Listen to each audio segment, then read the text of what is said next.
1x6s, more broken 1x6s, skid of shingles, some brown tin, 2x8s, 6s and 4s, more random tin, maybe mismatches, I don't know, trusses. That's it for out here. Alright, so this morning we went and run up to the materials auction, surplus auction, and looked at all the stuff they had. Filled up the truck, filled up the 2 cans of diesel and 5 gallons of gas premium for this weekend. We're gonna go 4-wheeling. You should have known that from yesterday, so I guess fuel prices are gonna go nuts, so we're gonna do what we can, and that's pretty much limited to just filling our cans in our vehicles. So it's kind of turning into a lake. Well, go over here and see where it's draining to. Looks like there's a little hump right here that traps the water. It'd be nice if it just kind of got away on this side. Anyway, I put the wagon in there to keep everybody from walking and driving in it, so it'll be fine, I guess. I don't know what we'd eventually do really here if we own the property. I could narrow this up some and stone the rest, but I don't know. Probably don't have to think about that today. So what we're about to do is go set some taps. I washed 2 more buckets. Shoot. I'm missing a lid. Why am I missing a lid? Alright, we're gonna get the lid and then get the Honda. I got a bunch of piping. I washed everything because that's not sap piping. So I don't know why it's not sap piping, but I don't know. Sometimes you gotta use what you can get. So, alright, let's go get that other lid. So one of these is gonna be at the new tree. Probably this one. Also, I lost my pocket knife. I have to go see if I can find that. Because we'll probably end up cutting like a double X in there, so we have somewhere to push the hoses in. And then that'll ride in the 4-wheeler and be our sap collecting bucket. That way we can just do a little round around the trees and boom, collect everything. I mean, we could use the black tank too. Yeah, we might do that. Anyway, I'm gonna go get my knife and my other lid, and then we'll think it over.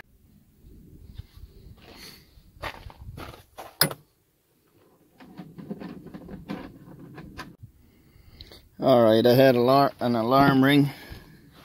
Guess we got a couple auctions ending here in a minute.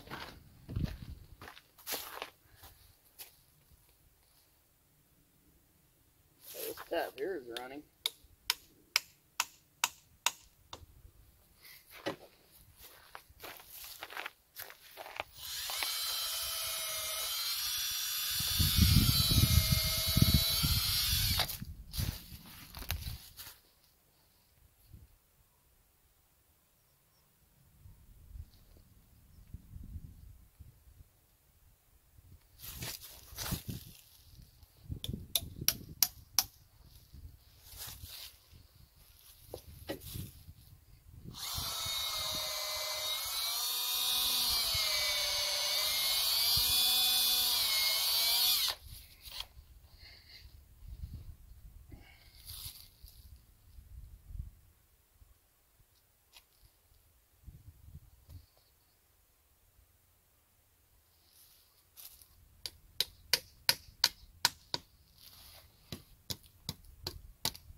Right.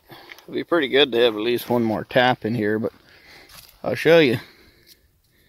These are the ones I made last year. I was not joking about it.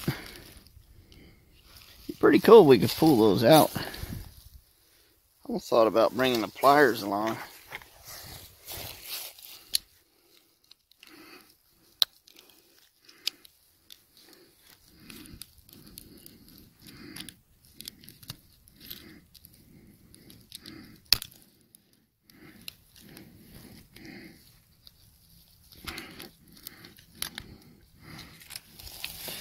Yeah, I'm not sure why I didn't pull these out, so wish I could get on there with something. I thought about just drilling right through the center of the tap to get them back out again.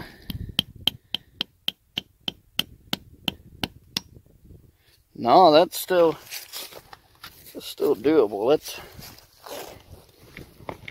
see if I can.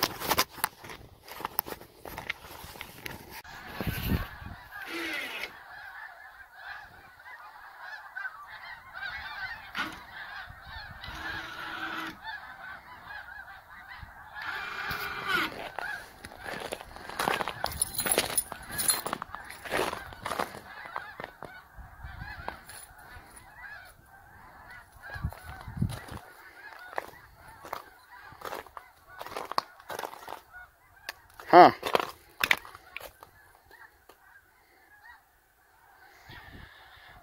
Well, anyway.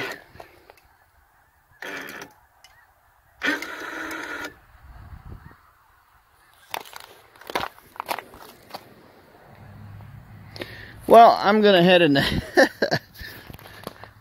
That must be, anyway. I'm sorry, this is really confusing. I just took the camera out to show all the geese flying overhead, the white geese, or snow geese, and then the winch starts operating by itself. So I was laying on the couch a little while, and must be I lost more of my must have lost my key fob thingy for the winch. So gotta go see which kid's got it. Automatic weapon fire. I think I usually call that a very fast trigger finger.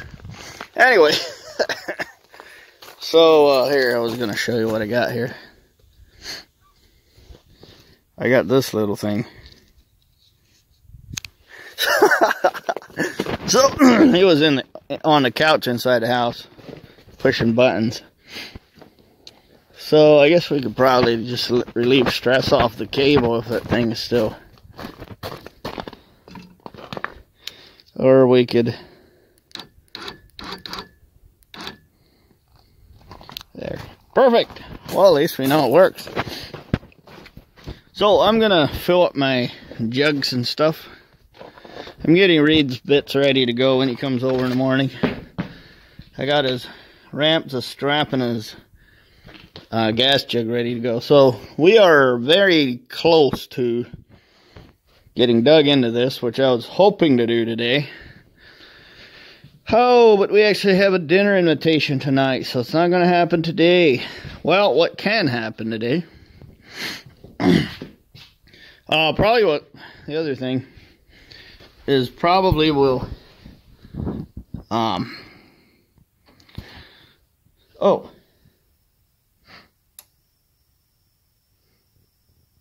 It's not even hooked up to anything, so that's kind of odd. Oh, there it is. Oh, no. Hey, oh, hey. This charger is insane. Just saying.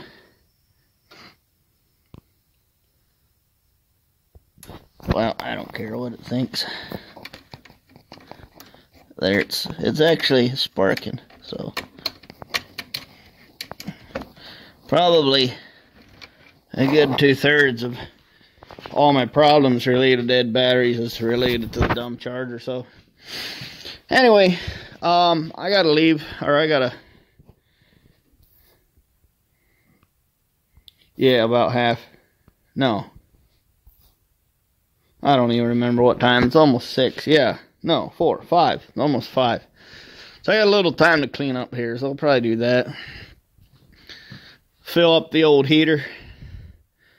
The Honda's parked outside so I can put this sawdust stuff in it. Not the oil crap, but the wood chip stuff. I usually throw it on the garden. Well, it's only one scoop shovel worth, so we got the taps and the tools in here, so we got to sort that out. The ramps don't go in here. We could push them through the window.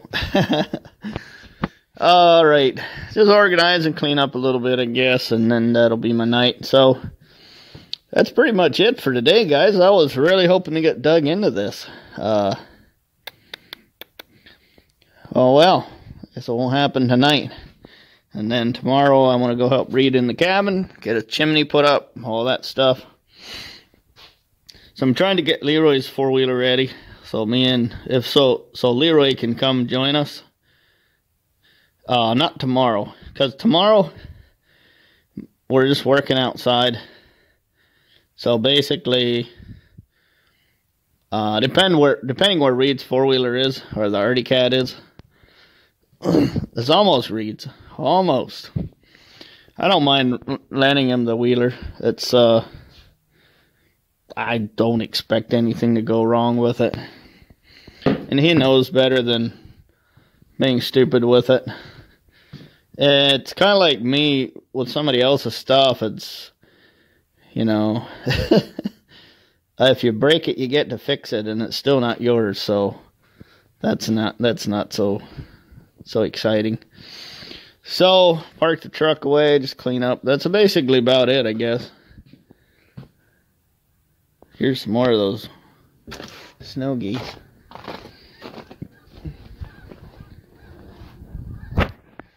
There's a little V.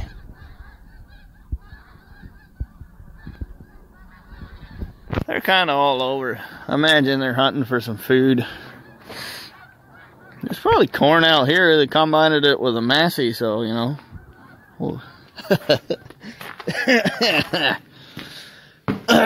Coughs and, oh, I don't think I get that joke, though. The coughs and 6-liter Power Stroke.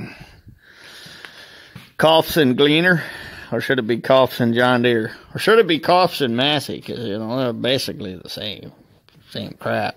They're not a rotary, obviously, so, yeah. No, it's kind of funny. He was really slow, and I'm like, well, he's probably trying to get every kernel. It's funny seeing the John Deere guys trying to keep up with the rotaries. They're like, 7 miles an hour, full steam ahead.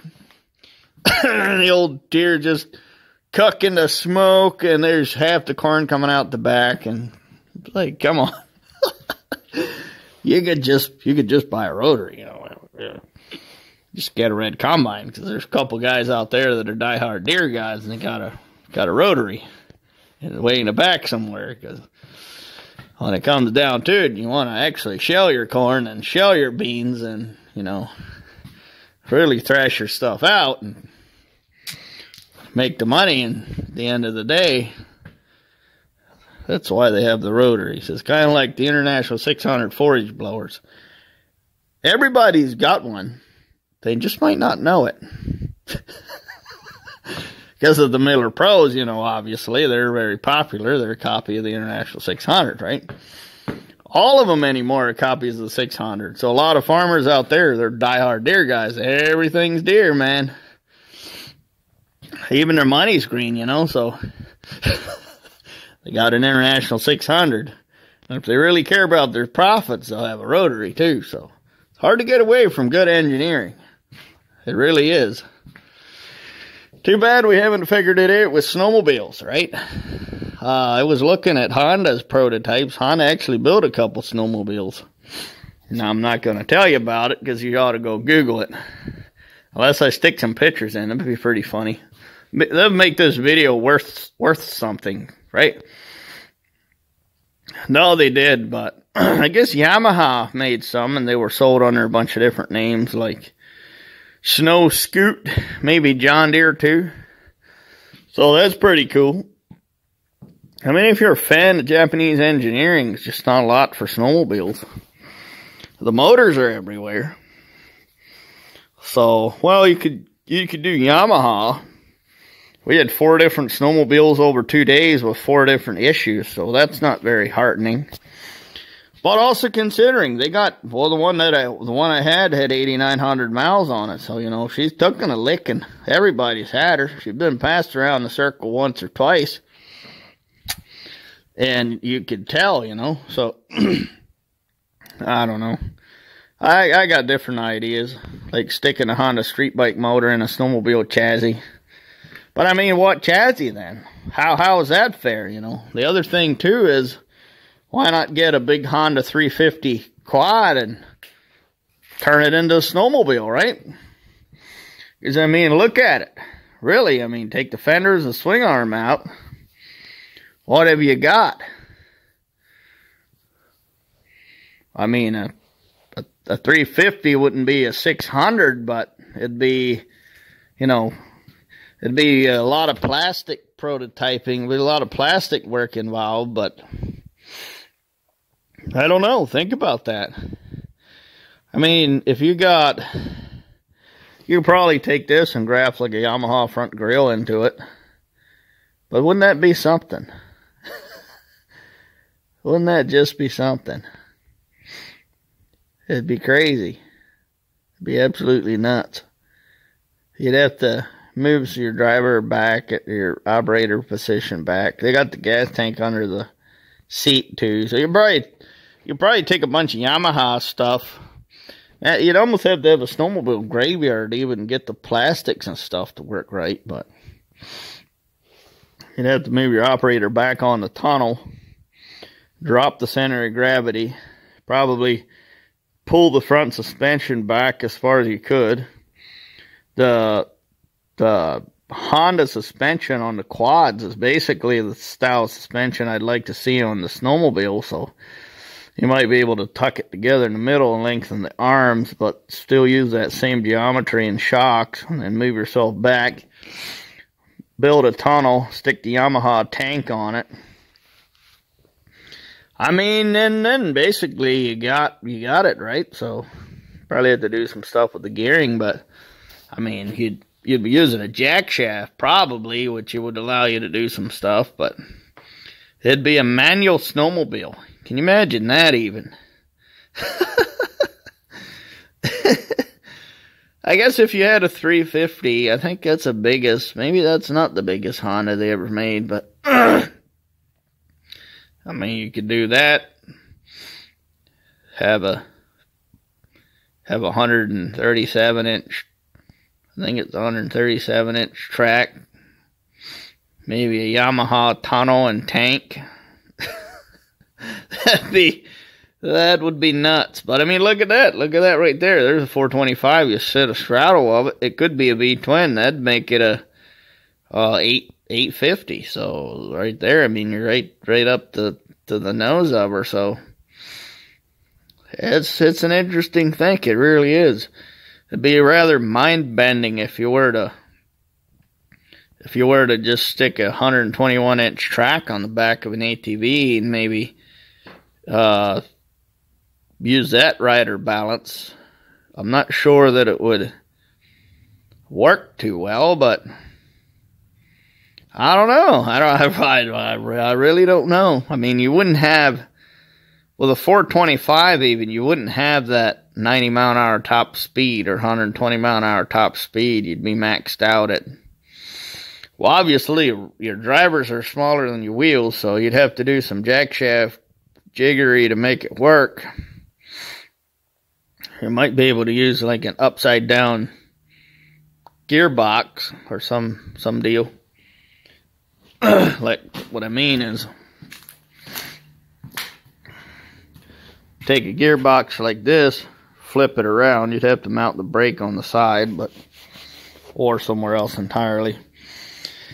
Well, there you go. There you go. There's some ideas to throw around in under the old thinking cap.